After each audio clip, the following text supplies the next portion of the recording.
आकाश था सन्नाटा, मैंने रचना की शुरुआत की। सोना मोती और याकूत से तेरी सूरत संवारी। तू ही पहला संगीत है, तू मेरा फर्जंदे अजीम। तुझे बनाया रोशन दीन, तू भोर का पहला नगीना। तू सुबह की पहली किरण है, जिसकी शान मुझ तक आती। हर पल तेरी खिदमत मुझको मेरी रहमत तक पहुंचाती। तेरे लिए मेरा प्यार है अनंत, हर हद से वो ज्यादा। बस ईमान में रहना मेरे, यही है तेरा हर वादा।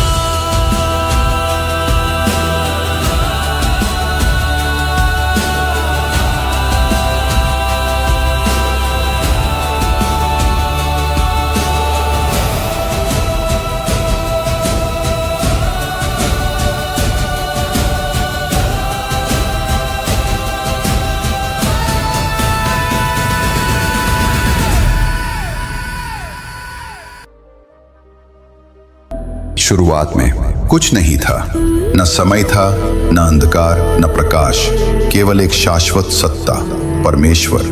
उनके शब्दों से सब कुछ अस्तित्व में आया। ब्रह्मांड की उत्पत्ति हो।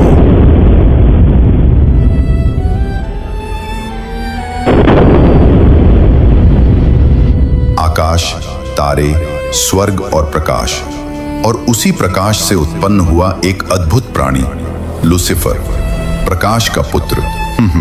मैंने उसे रोशनी दी, मैंने उसे अपनी छवि में गढ़ा, मैंने उसे मॉर्निंग स्टार कहा, मेरा सबसे प्यारा पुत्र। वो कोई साधारण स्वर्गदूत नहीं था, वो सौंदर्य का प्रतीक था, संगीत का स्रोत और स्वर्ग का सबसे उज्जवल चेहरा। हर बार जब वो गाता, स्वर्ग के हजारों देवदूत परमेश्वर की स्तुति में झुक जाते। उसकी आवाज में इतनी पवित्रता थी कि संपूर्ण स्वर्ग में शांति और आनंद फैल जाता। परमेश्वर मुस्कुराते हुए बोले, लूसीफर, तू मेरा प्रकाश है। तेरे गीतों से स्वर्ग गूंजेगा और तेरी सुंदरता मेरी महिमा को प्रतिबिंबित करेगी। लूसीफर ने सिर झुकाया।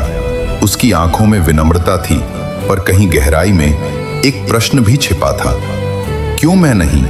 क्यों सबकी उपासना केवल उन्हीं की? लूसीफर परमेश्वर के सिंहासन के पास खड़ा है। उसके पंख चमकते हैं जैसे सुबह की किरणें। वो अपने संगतकारों के साथ संगीत रचता है। हर स्वर स्वर्ग के वातावरण को झंकृत करता है। मिखाएल, परमेश्वर के सेना नायक, लूसीफर की ओर देखकर मुस्कुराते हैं। तू अलग है भाई, तेरे सुरों में आसमान बोलता है। जब तू गाता है लगता है खुद परमेश्वर रुक कर सुना है। मैं बस वही गाता हूँ जो मुझे दिया गया है। बिल्कुल भाई, और हमें परमेश्वर की हर आज्ञा का पालन करना है। पर जैसे जैसे दिन बीतते हैं, लूसीफर के भीतर कुछ बदलने लगता है। वो देखता है कि सारे स्वर्गदूत परमेश्वर की स्तुति में झुकते हैं और उसके भीतर एक अनजाना द्वंद्व उगता है। अगर मुझ में उनका प्रकाश है तो क्या मैं स्वयं प्रकाश नहीं हूं? उसके ये विचार पहले धीमे थे, फिर धीरे धीरे गूंज बनने लगे। वो अब अपने ही संगीत में खो जाता है और अपनी सुंदरता से मोहित होने लगता है। एक दिन लूसीफर अकेले स्वर्ग के दर्पण हॉल में जाता है, जहां प्रकाश उसकी हजारों छवियां बनाता है। वो खुद को देखता है और ठहर जाता है। इतना सुंदर, इतना शक्तिशाली, इतना दिव्या, लूसीफर तेरे जैसा कोई नहीं।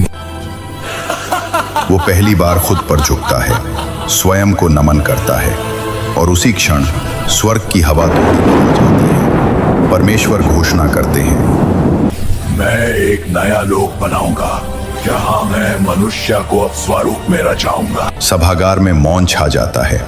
लूसीफर के चेहरे पर आश्चर्य और फिर असंतोष छलकता है। मनुष्य? क्या वो मुझसे भी बढ़कर प्रिय होगा? उसकी आंखों में पहली बार प्रकाश नहीं, छाया उतरती है। अब परमेश्वर इंसान बना रहा है, क्या वो मुझसे बढ़कर होगा? नहीं, मैं ऐसा कभी होने नहीं दूंगा।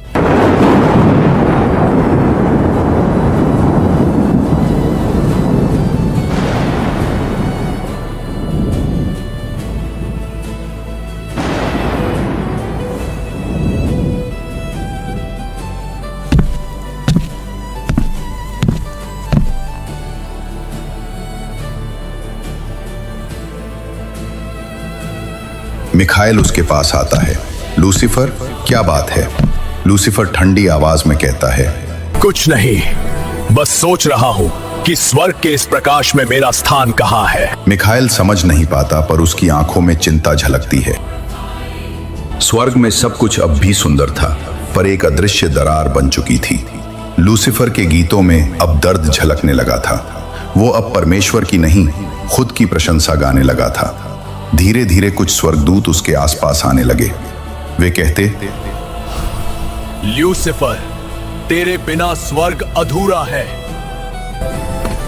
शायद अब वक्त आ गया है कि प्रकाश भी अपना मार्ग चुने।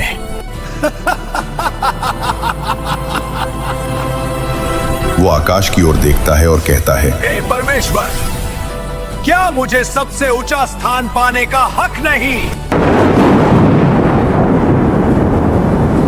स्वर्ग में दूर बिजली चमकती है और पहली बार लूसीफर के गीतों में स्वर्गीय संगीत नहीं, बल्कि अंधकार की धुन सुनाई देती है। उस समय परमेश्वर की ओर से कोई उत्तर नहीं आया, सिर्फ मौन।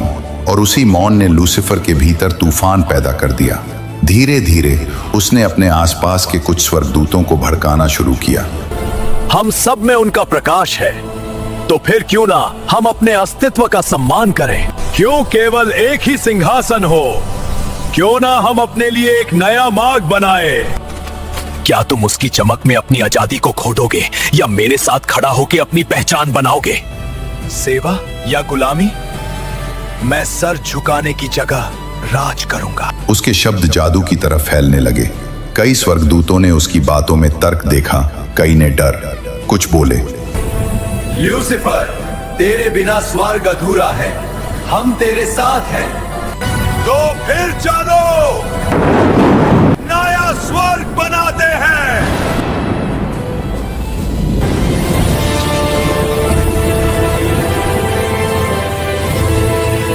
अब उसके गीतों में प्रेम नहीं, आग थी। स्वर्ग के कोने में उसका स्वर गूंजता, मैं स्वर्ग के तारों से ऊपर उठूंगा, मैं परमेश्वर के सिंहासन के समान आसन रखूंगा, मैं स्वयं परम प्रधान बनूंगा। ये शब्द केवल हवा नहीं थे, वे स्वर्ग की नींव तक हिला रहे थे।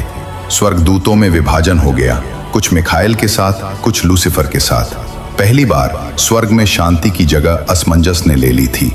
लूसीफर के पंख अब सुनहरे नहीं रहे, उनमें लाल आभा उतर आई थी, जैसे सूर्यास्त के समय का आकाश। उसके चेहरे पर दृढ़ता थी, पर भीतर एक अनकहा भय भी छिपा था।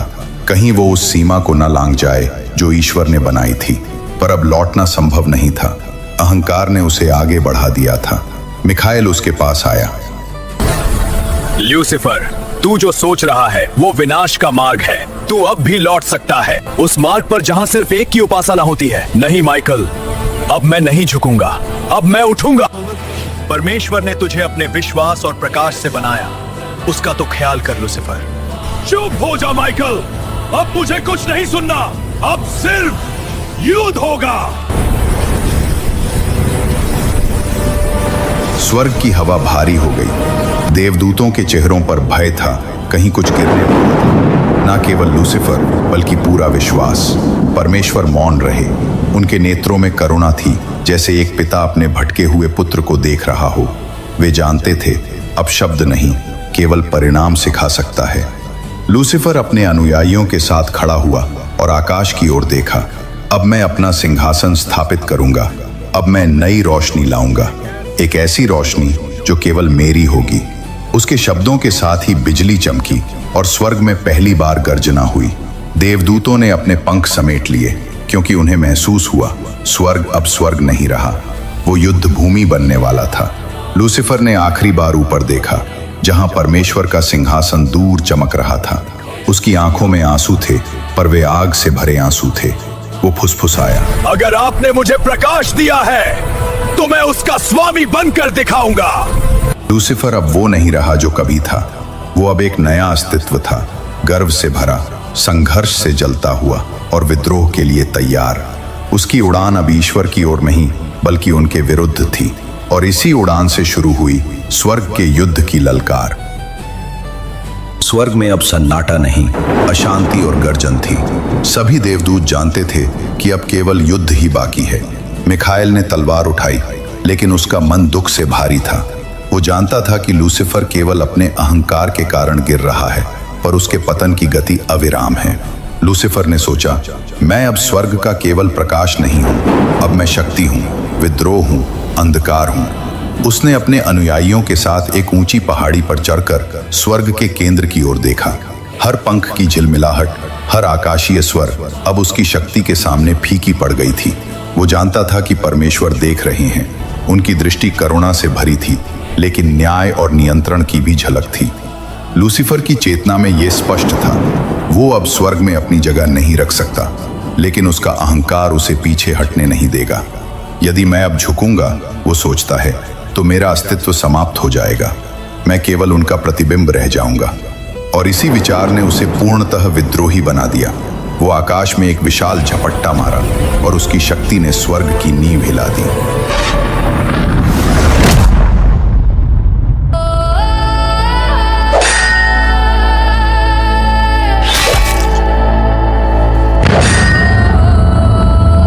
मिखाइल ने उसे रोकने की कोशिश की, पर लूसीफर का उच्छृंखल ऊर्जा विस्फोट स्वर्ग के कई हिस्सों में फैल गया। ये युद्ध केवल तलवार और शक्ति का नहीं, बल्कि विश्वास और गर्व का भी था।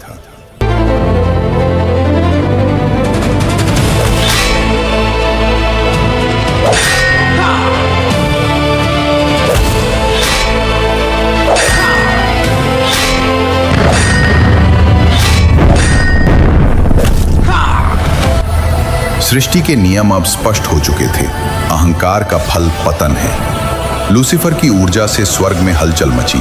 उसके अनुयायियों ने भी अपनी शक्ति दिखाई और कुछ देवदूतों के पंख झुलस गए, लेकिन मिखाइल ने दृढ़ता से उन्हें रोका।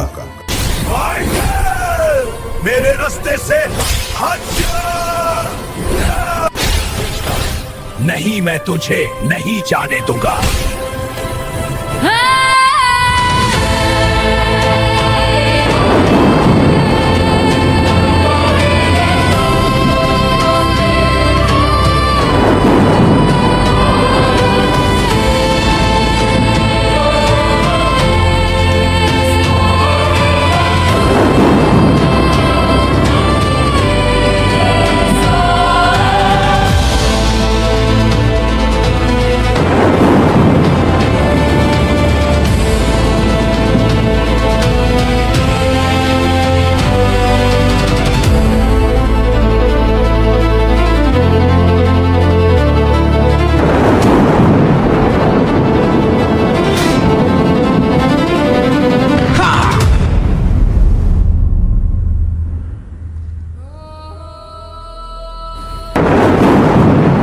स्वर्ग के आकाश में युद्ध की गर्जना गूंज रही थी।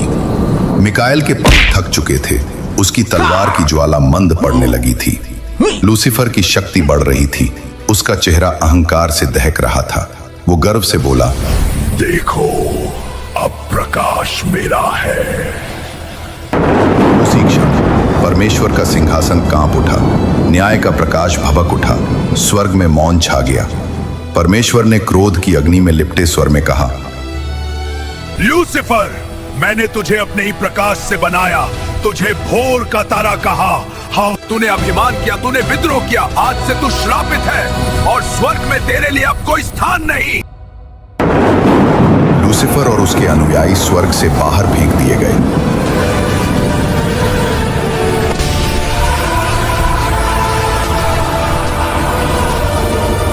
लेकिन वे पृथ्वी तक नहीं पहुंचे, क्योंकि मनुष्य अभी निर्माण में भी नहीं आया था।